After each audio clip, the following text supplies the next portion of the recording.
There's a real life story. Queen Elizabeth I, she never got married. And historians say it is because of the turbulent relationship that her parents had. She just made a quiet personal note never to get married. If she wasn't the queen, you will say she didn't have suitors. But I'm sure even in her old age, if she wanted to get married,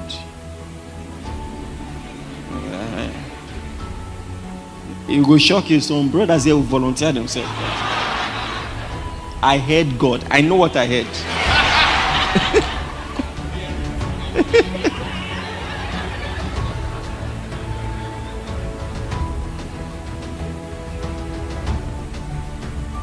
And there are two things that cause, this fear of loving again. Like I said, past trauma. And then the second thing I want to talk about is childhood experiences. Childhood experiences.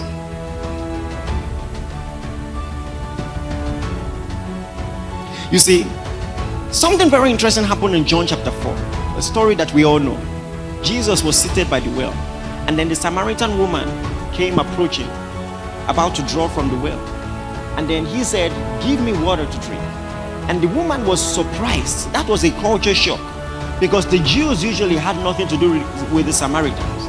And she said, "How can you, being a Jew, ask me for water?" And Jesus replied, "If you knew the gift of God and who it is who is talking to you, you would have asked him and he would have given you living water." And the woman says, "Well, to begin with, you don't even have a pitcher. How are you going to get this water?" And Jesus said, now listen carefully. He's making a differentiation. The water that you drink, if you drink it, you will thirst again. But the water that I give will be a well springing up to everlasting life. Now listen.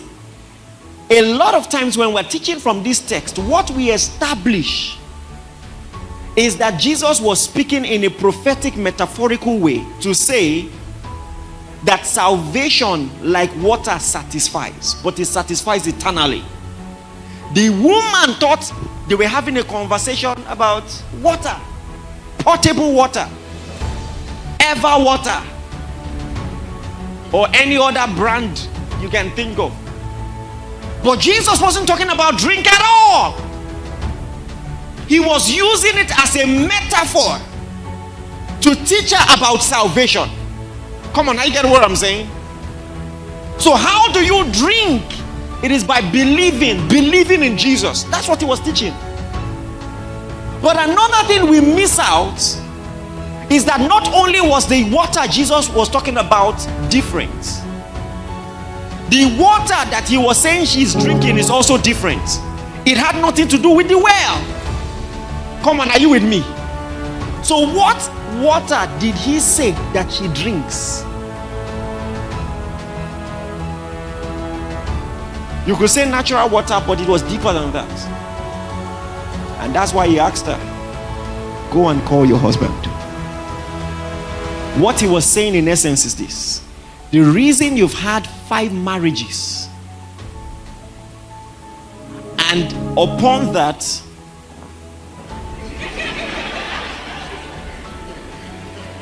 it's like angels want to be whining me. The reason you've had 5 husbands, and upon that the person you are with is not your husband, is because there is something secret and internal you are looking for. Please, are you listening to this? Oh my God. Please listen. What you might see might be patterns of bad behavior. Jesus is doing something diagnostic. He's saying there is something internal, a sense of insufficiency, something that you are looking for, that is making you repeat those poor decisions. It's just like the prophet Jeremiah. I think it's Jeremiah. God was speaking through him. He said, "My people have committed 2 great sins. They've left me the well, the spring of living water, and they've hewn for themselves broken cisterns that hold no water. In essence, that same metaphor was used in the Old Testament to say you are looking for satisfaction in the wrong places. The reason why you keep entering wrong relationships is because you are looking for satisfaction. There is something you're looking for. And as a proof, even after 5 marriages and a boyfriend, when Jesus said, go and call your husband, she said, I have none. You know, I've told you jokingly, seriously, that is indicative of the fact that she was keeping options open in case Jesus was interested. Listen, if you ask someone who is in a relationship, are you in a relationship, and the person says it's complicated, it means the person is telling you it depends on if you're interested or not.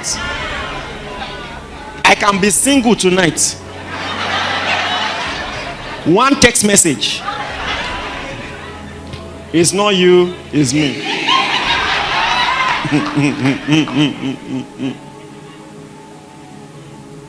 She was keeping the options open. And that was spiritual diagnosis. What you really need is salvation.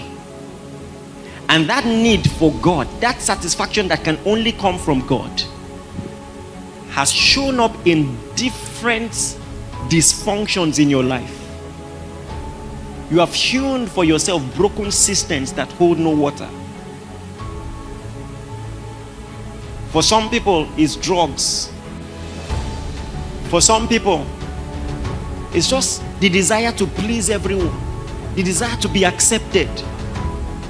And I think the reason I told you this text is because a lot of people don't see the theological significance or importance of being diagnostic in teachings like this. They don't see the importance of pointing things out. You know, one of the reasons I really love Jesus' teaching is because he engaged what I call scenario preaching. Jesus could easily tell you, hey, you need to forgive. But he didn't just say that. True stories, for instance, when he says somebody was owing $5 billion and his master forgave him, and the person who was forgiven went to his own servant who was owing him $5. See, if I tell you that God forgave you and you should forgive, you may not be able, you may not have the intelligence to put it side by side to understand how much God forgave you. And so Jesus, being a brilliant teacher, puts it in a scenario so that you can have a mental model. Come on, are you getting what I'm saying? That's scenario preaching.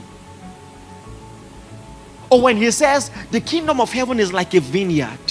So what that does for you is this: when you find yourself in that exact example, you know what to do. Because not everybody who has knowledge has wisdom. Are you getting what I'm saying? If you tell people they ought to forgive, they may lack the ability to bring it into practical scenarios. So when Jesus says, when you bring your sacrifice to the temple and there you remember that someone had ought against you, drop it first. It's still a teaching on forgiveness, but he's using a practical scenario so that if you find yourself in that situation, you will know what to do. I'll give you another example. If Paul says, walk in the spirit, you shall not fulfill the lust of the flesh. That's deep, spiritual. But then, when he now begins to bring it into a context you can understand, the fruit of the Spirit is love, joy, peace, gentleness. You see, just saying walk in the Spirit seems esoteric and deep. But when you bring it into context, people can then know if they are walking in the Spirit or not. Are you getting what I'm saying? And I want you to know that there is nothing wrong in being diagnostic.